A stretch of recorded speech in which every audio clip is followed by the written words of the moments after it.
ازيكم عاملين ايه؟ تعالى نعمل حله سهل جدا من غير لا بيض ولا سمن ولا زيت ولا سكر. هنجيب الخلاط ونحط فيه كوبايه لبن ونحط كيس كريم شانتيه وهنحط كيس كريم كراميل ونضربهم كلهم مع بعض في الخلاط بالشكل دوا.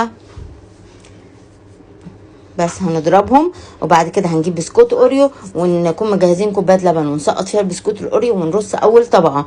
هنسقط في اللبن ونرص، نسقط في اللبن ونرص، وبعد كده بعد ما نخلص رص هنحط نص كميه الخليط اللي احنا عملناه في الخلاط، نفرده كده على الطبقه الاولى، نفرده عليهم بالشكل ده.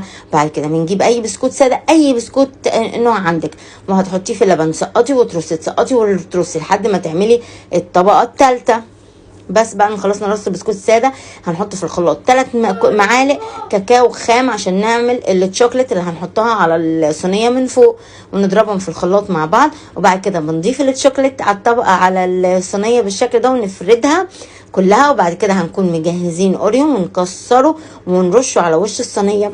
بعد كده هنغطيها ونسيبها ساعه واحده في التلاجة وبس كده خلصت. ومش عايزه اقول لكم خطيره خطيره خطيره. بصوا شكلها كده وطريه وشكلها قمر.